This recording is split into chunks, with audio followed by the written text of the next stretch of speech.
Good morning दोस्तों, स्वागत है आपके अपने यूट्यूब चैनल नैतिक पथ क्लासेस पर। दोस्तों, थंबनेल से ही आपको पता चल गया होगा कि ये जो वीडियो है टीचर से रिलेटेड है। क्या इन्फॉर्मेशन है, आखिर शिक्षकों को का क्या कसूर, महंगाई की मार कैसे झेल पाएंगे, क्योंकि ये जो भर्ती है इस पर एक बहुत बड़ा पेचा फंस गया है। तो अब कैसे झेल पाएंगे और अब इन टीचर्स के साथ क्या होगा, आइए पूरी डिटेल में जानते हैं इन्फॉर्मेशन। तो दोस्तों, ये इन्फॉर्मेशन है पश्चिमी बंगाल में 24,000 शिक्षकों की नियुक्ति रद्द कर दी गई है और कोर्ट ने भर्ती को अवैध बताया है। तो जिन कैंडिडेट्स ने उम्मीद लगा रखी थी कि 24,000 भर्तियां हैं, हमारा सिलेक्शन हो जाएगा, अब उनको भर्ती रद्द होने पे अब इनको और इंतज़ार करना पड़ेगा। और गवर्नमेंट कह रही है कि नए सिरे से भर्ती करेंगे तो काफ़ी टाइम लग जाएगा।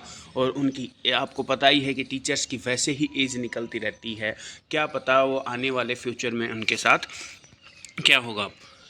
नई नियुक्ति की प्रक्रिया शुरू करने के निर्देश बोले हैं। ममता बोली है कि फैसला गैर कानूनी सुप्रीम कोर्ट जाएंगी। शिक्षक भर्ती में 5 से 15 लाख रुपए की घूस लेने के आरोप है। मामले में कलकत्ता हाईकोर्ट की कई शिकायतें मिली थी। भर्ती में अनियमितताओं के मामले में सीबीआई ने राज्य के पूर्व शिक्षा मंत्री पार्थ चटर्जी, उनकी करीबी मॉडल अर्पिता मुखर्जी एवं एसएससी के कुछ अधिकारियों को गिरफ्तार किया गया था। तो ये बोला गया है कि इस भर्ती में जो है वो घूस लेने के आरोप में ये भर्ती रद्द की गई है। और घूस जो बताया गया है वो 5 से 15 लाख रुपए तक का बताया गया है। कलकत्ता हाईकोर्ट ने सोमवार 2016 में हुई शिक्षक भर्ती को अमान्य और अवैध कर दिया गया है। कब हुई थी ये भर्ती? 2016 में। अब उसको अवैध करार दे दिया गया है। इसके अलावा अवैध नियुक्ति पर काम कर रहे शिक्षकों से 7-8 साल दौरान मिली सैलरी भी वापस लेने के निर्देश दिए। ये बहुत ही बड़ा एक जो शिक्षक लगे हुए उनके मन में विचार, वो सैलरी 7-8 साल से जो ले चुके हैं वो वापस कैसे कर पाएंगे, ये उनकी बहुत बड़ी टेंशन हो गई होगी। जस्टिस देवांशु बशाक एवं जस्टिस सब्बर रशीदी की बेंच ने कहा कि कैंसर पीड़िता सोमा दास की नौकरी सुरक्षित रहेगी। जो कैंसर से पीड़ित है सोमा दास, उनकी नौकरी सेफ रहेगी। पश्चिमी बंगाल स्कूल सेवा आयोग नई नियुक्ति प्रक्रिया शुरू करे। ये कहा गया है कि जो पश्चिमी बंगाल का स्कूल सेवा आयोग है वो नए सिरे से भर्ती की प्रक्रिया शुरू करें। हाईकोर्ट के आदेश को मुख्यमंत्री बनर्जी ने गैरकानूनी बताया है। उन्होंने गैरकानूनी बताया है। उन्होंने कहा कि हम उन लोगों के साथ खड़े रहेंगे जिनकी नौकरियां चली गई। ममता ने बोला है कि हम उन लोगों का साथ देंगे जिनकी नौकरियां चली गई है। भाजपा नेता न्यायपालिका के फैसलों को प्रभावित कर रहे हैं। इस फैसले के खिलाफ हम सुप्रीम कोर्ट जाएंगे।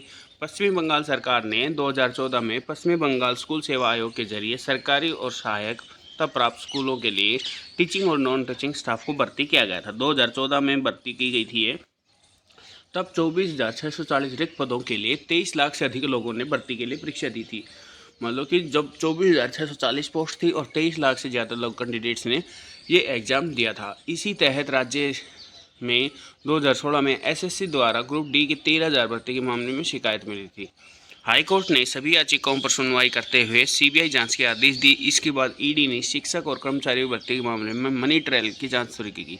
सीबीआई ने इस मामले में 18 मई को पार्थ चटर्जी से पूछताछ की थी।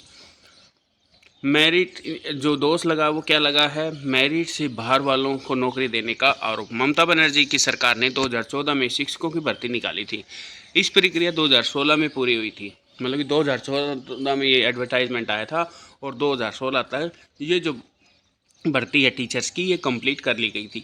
तब पार्थ चटर्जी राज्य के शिक्षा मंत्री थे, यानी कि पार्थ चटर्जी थे वो एजुकेशन मिनिस्टर थे। याचिकाकर्ताओं का आरोप था कि जिन उम्मीदवारों के नंबर कम थे उन्हें मेरिट लिस्ट में ऊपर स्थान मिला था। यानी कि आरोप ये लगा है कि ज़्यादा वाले नंबर तो रह गए और कम वालों को हाई नंबर मिल गए। कुछ उम्मीदवारों को मेरिट लिस्ट में नाम न होने पर नौकरी दी गई। याचिकाकर्ताओं ने दावा किया कुछ ऐसे उम्मीदवारों को नौकरी दी गई है जिन्होंने टीईटी परीक्षा भी पास नहीं की थी, जबकि राज्य में शिक्षक भर्ती के लिए टीईटी की परीक्षा करना अनिवार्य है। यानी कि जब भी आप टीचर के लिए टेस्ट देते हैं पश्चिमी बंगाल में तो वहाँ टीटीई आपका क्लियर होना चाहिए, यानी कि टीचर एलिजिबिलिटी टेस्ट आपका क्लियर होना चाहिए, तभी आपकी जॉब लगेगी। बट ऐसा बोला गया है कि काफ़ी सारे ऐसे कैंडिडेट हैं जिन्होंने टीईटी क्लियर नहीं किया था और उनकी भर्ती रद्द कर दी गई है। तो ये आरोप लगने के कारण ही इस भर्ती को रद्द किया गया है। जुलाई 2022 में हुई थी चटर्जी की गिरफ्तारी। ईडी ने 23 जुलाई 2022 को पार्थ को शिक्षक भर्ती घोटाले में मनी लॉन्ड्रिंग के आरोप में कोलकाता के सरकारी आवास से गिरफ्तार किया गया था।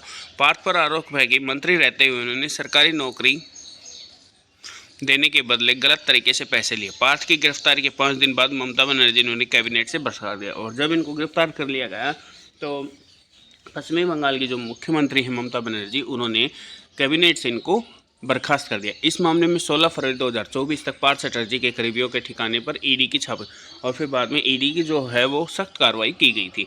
अर्पिता के घर से मिले थे 49 करोड़ कैश।